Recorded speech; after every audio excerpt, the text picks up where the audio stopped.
Pues, ¿cuál es el espíritu que mueve los bancos de alimentos?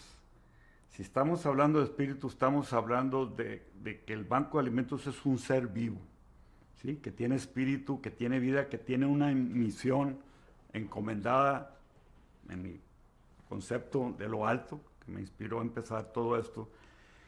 Y quiero empezar por decirles una experiencia que tuve con John Van Hengel. John Van Hengel fue el que empezó el primer banco de alimentos en Estados Unidos y luego inició la red de bancos en Estados Unidos. Entonces me invitó a él, fue una de mis grandes bendiciones tener como amigo a John Van Hengel. Yo lo invitaba a venir a Guadalajara nomás para escucharlo hablar, un hombre sabio, católico, practicante, muy entregado a las causas sociales.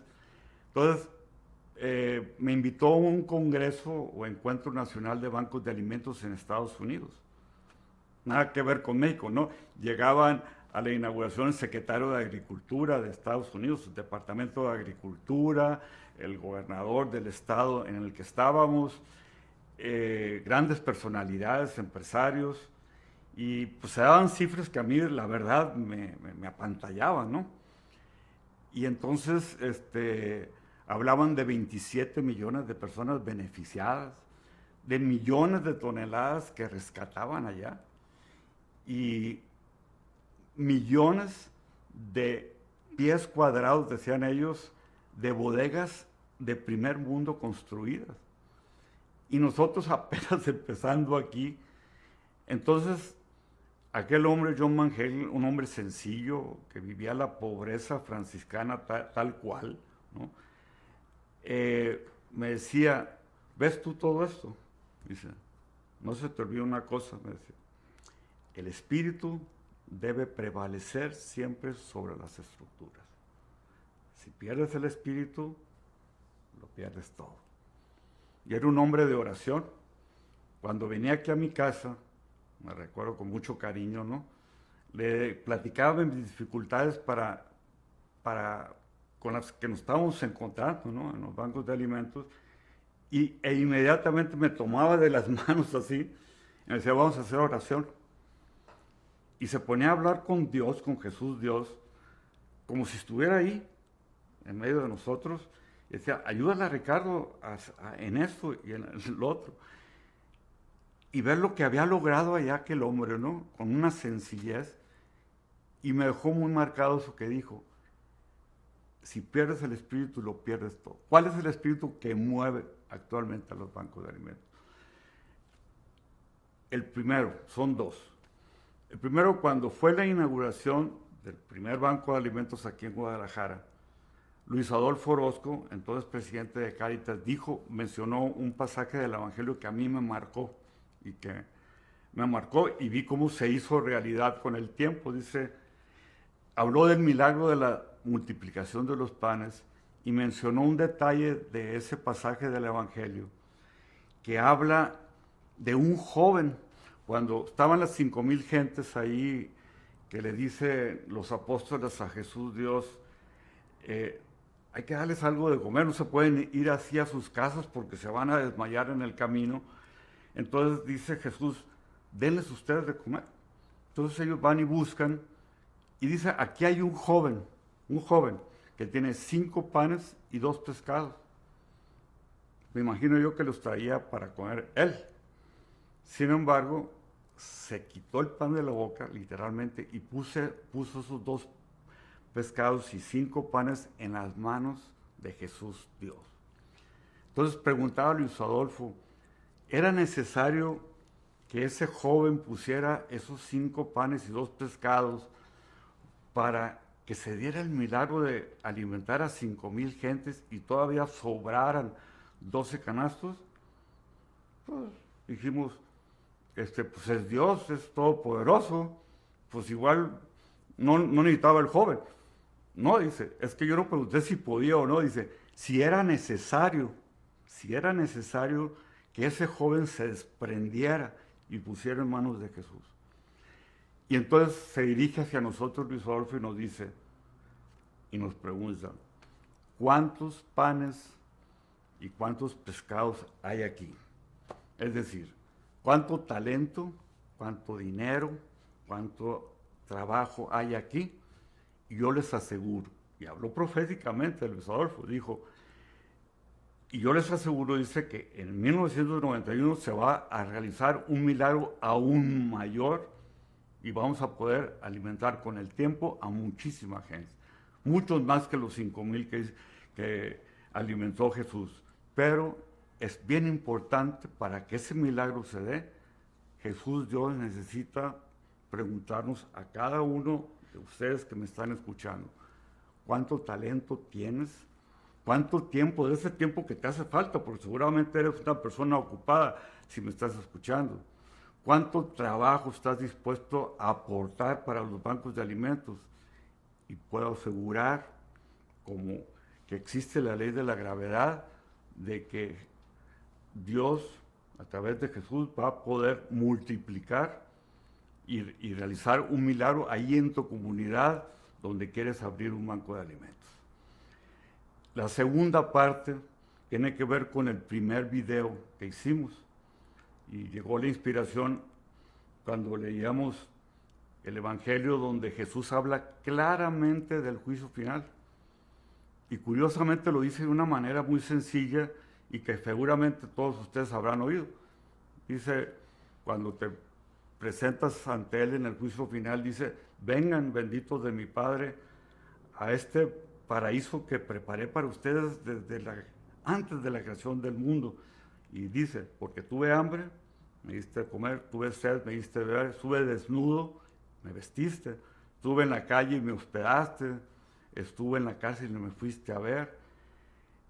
Y le preguntan, ¿cuándo te vimos hambriento, sediento o en la cárcel?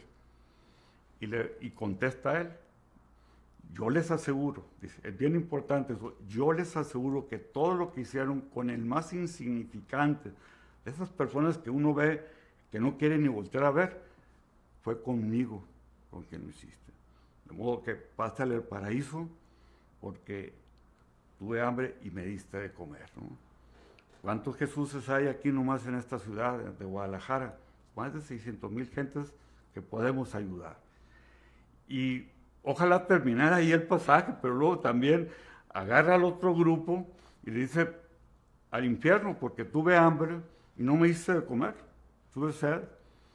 Entonces a mí me pongo a reflexionar por qué no Jesús dice, oye, cumpliste con los mandamientos, fuiste a misa, no robaste, cometiste adulterio, mentiste, ¿qué? No. Te pregunta, ¿qué hiciste donde yo estaba esperando que me ayudaras? Y se van a ustedes preguntar, ¿por qué es así? Mi conclusión es la siguiente, que Jesús es infinitamente misericordioso y nos perdona todo, como un padre perdona lo que sea a sus hijos. Sin embargo, lo único que nos pide para entrar al cielo es que tengamos un poquito de misericordia, un poquito, por todas esas personas donde Él está esperando que lo ayudemos. Pues ese espíritu que mueve a los bancos de alimentos se debe de permear en nuestra vida. Se debe traducir en actitudes, en valores que pongamos en práctica para que de verdad se note que el espíritu que mueve los bancos de alimentos es parte de nuestra vida. Y ahí estamos hablando de valores. Los bancos de alimentos deben, todos los que integramos la familia de bancos de alimentos debemos ser amables.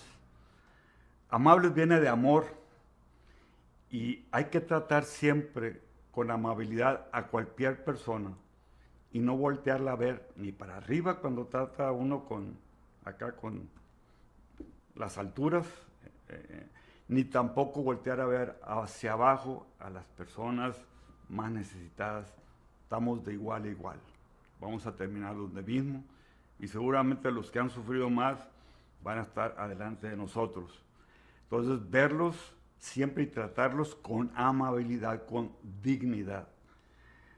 Tanto al personal operativo como a la gente que ayudamos, siempre, siempre amables. La segunda es, nuestro movimiento de bancos de alimentos debe ser incluyente, sobre todo en los consejos, ¿no? Dicen por ahí el dicho que si en un consejo de 10 todos están de acuerdo, pues sobra 9. El chiste es que haya inclusión de jóvenes, viejos, de izquierda, de derecha, de arriba, de abajo, que haya riqueza en la diversidad y que no lo veamos como personas antagónicas porque no piensan como nosotros, sino veamos en ello la oportunidad de complementarnos, ¿no? El tercer valor que es bien importante es la transparencia. No basta tener buenas intenciones, hay que hacer bien las cosas. Sin embargo, muchas veces, para que podamos cacaraquear el huevo y haya confianza en quienes nos apoyan, tenemos que ser transparentes como una vitrina, en donde transparentemos siempre todos nuestros resultados, el impacto social que estamos teniendo, el destino, que le demos certeza al destino que se le está dando a los recursos que nos están dando. Entonces la transparencia es muy importante. Además viene la eficiencia.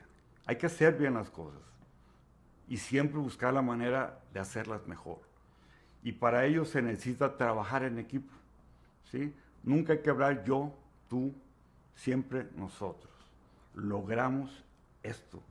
Siempre por delante la institución. La institución es la que tiene vida, es la que tiene el espíritu. Nosotros somos parte de esa institución y a ella nos debemos a su misión, a su visión, a los valores. Entonces, básicamente, y por último, perdón, se me había pasado, la humildad. Una vez oí un dicho que me llegó mucho del valor tan grande que tiene la humildad. Dice, alguien le pide a Dios, dice, Dios mío, si me vas a dar éxito económico, si me vas a dar fama, reconocimiento social, todo, pero con ello voy a perder la poca humildad que tengo. Mira, mejor déjame como estoy y dame un poquito más de humildad. Es decir, todos lidiamos con nuestro ego. Cuando se logran grandes cosas como se han logrado en los bancos de alimentos, pues tenemos el reflector y el reconocimiento de mucha gente, pero debemos siempre practicar la humildad, entender el punto de vista del otro, no dejar que en las discusiones que tenemos domine el ego, porque entonces perdemos la objetividad. Y ahí es donde se hace muy importante la humildad y también cuando se reconozcan los logros, que no te aplaudan a ti, que aplaudan a la institución, porque es donde está el espíritu y la esencia de los bancos de alimentos.